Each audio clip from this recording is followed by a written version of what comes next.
Jangan terpengaruh dengan promosi dukun ya. Ini laki-laki di sini nih, panjangin alat vital. Gitu. Itu praktek dukun.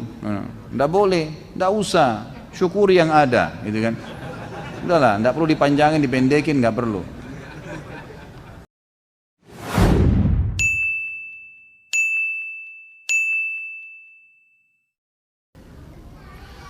Bagaimana dengan bisikan syaitan yang datang saat sholat, namun isi bisikan tersebut adalah berupa solusi atau jalan keluar ya, kita ke depan, jadi seperti sebuah solusi tautis yang datang ke kita, dan kadang itu benar dan jujur. Itulah permainan syaitan ke anda, mengingatkan kunci, mengingatkan janji, mengingatkan benda yang lupa taruh di mana. Akhirnya nanti setiap kali ada benda hilang kita sholat, sholatnya kena benda hilang, mau tahu gitu kan.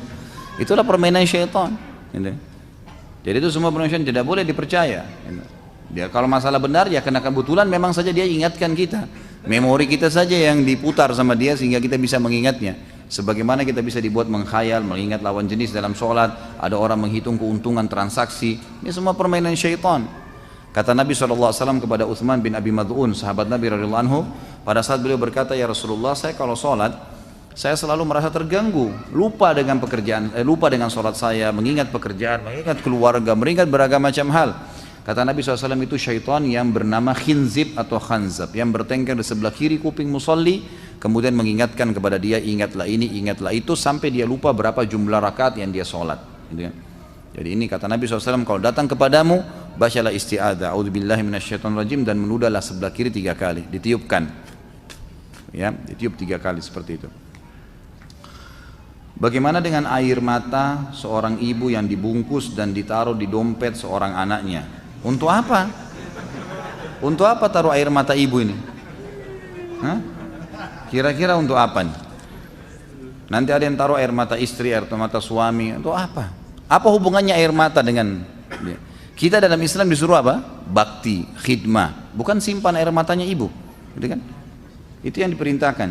Jadi tidak boleh, semua sama sekali tidak boleh. Ini teman-teman yang hadir di sini semua ada di dompetnya tulisan-tulisan apalah, semua yang pernah dikasih oleh Pak Haji yang berkedok sebenarnya dukun atau orang pintar lah atau guru ngajinya. Karena saya itu hari diundang ke Hong Kong, lalu saya ngadakan pelatihan ruqyah massal pada saat itu, ngajarin mereka ruqyah. Sebelum ruqyah saya bilang, semua di sini yang punya buhul di store ke saya, semuanya, apapun. Maka panitianya keliling satu kresek, macam-macam, ada cincin, ada kunci, ada kertas, ada kain dijahit-jahit, ada tulisan bahasa Arab beragam, ada menyan, baunya la ilaha illallah. Udah enak sekali. Dikumpul semua. Setelah selesai baru, karena kalau buhul itu masih ada di kantong seseorang, disimpan di dompetnya, di rumahnya, di lemarinya, baru diruqyah, maka berarti masih ada posko syaitan. Si dukun itu kalau sedang diruqyah, orang itu diruqyah, dia rasa lagi diserang. Dia tidak mengerti itu ruqyah ini, dia pikir ini dukun lain sedang melawan dia. Maka dia kirim lagi syaitan. Dia tidak tahu nih syaitannya dikirim, dia bacain ayat mati, gitu kan?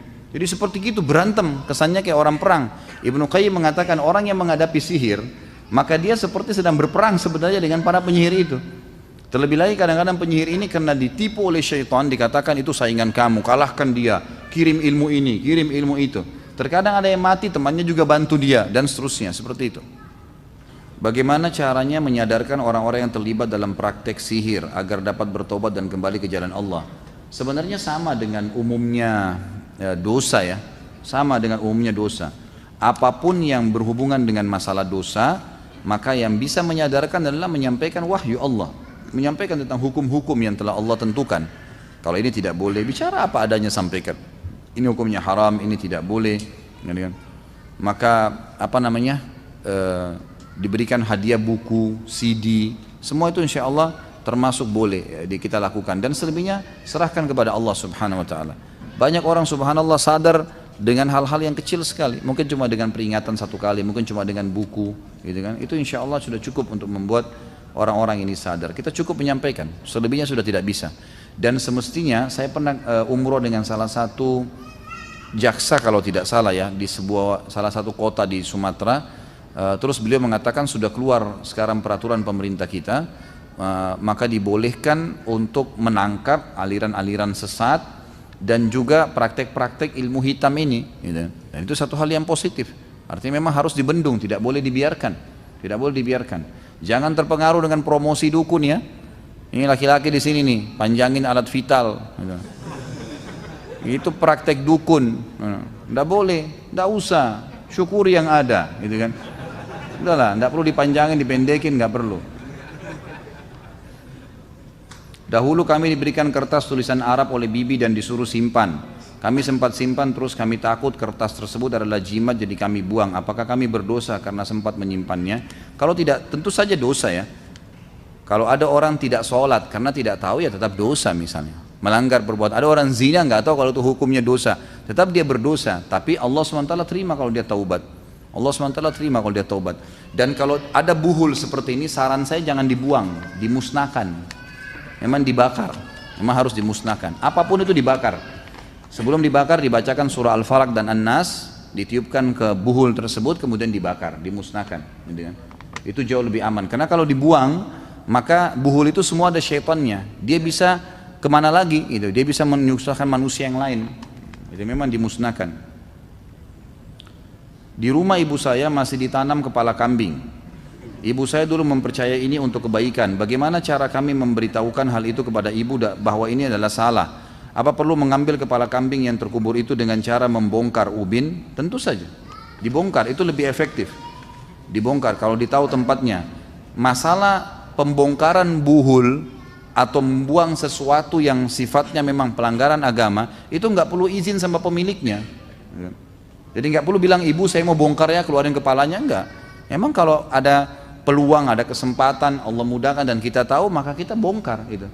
Karena selama itu ada, pasti akan ada syaitannya dan akan mengganggu rumah itu, membuat orang tidak nyaman lah, membuat orang ketakutan lah, gitu kan.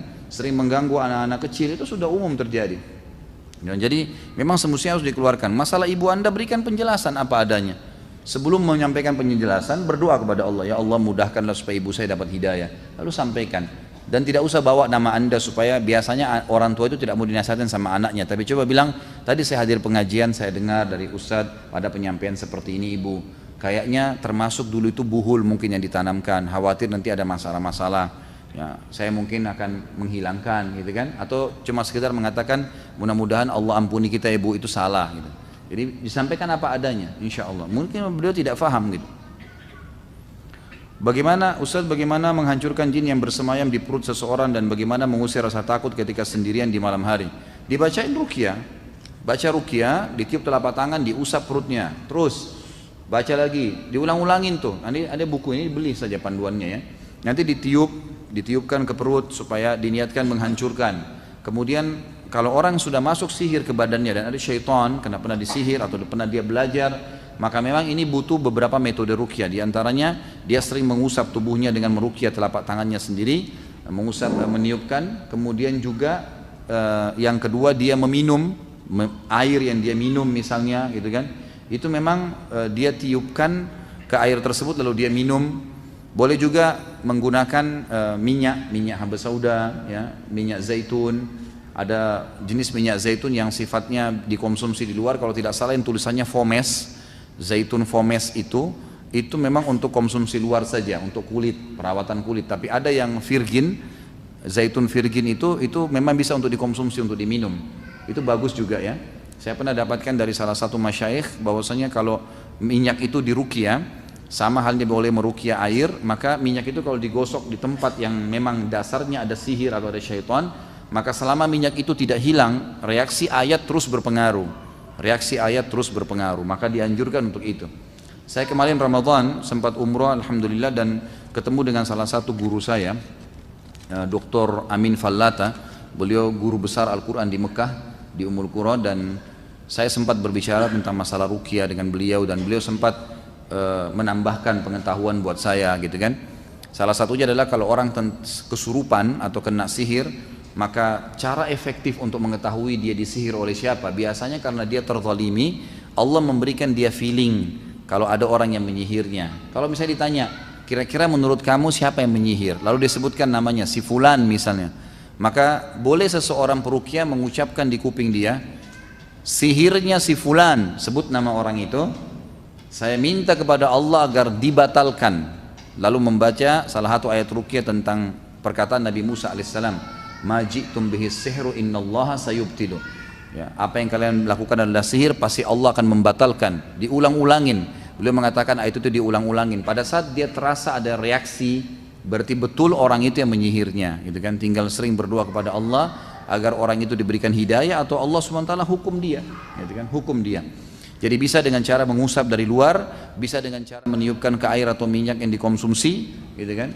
Ada juga metode yang lain, sebagian ulama membolehkan ini, sebagaimana air boleh dibasahkan, dibandingkan, seperti Bimbas mengatakan, boleh juga air diruqyah, dimasukkan daun bidara lalu dipakai berendam, gitu kan.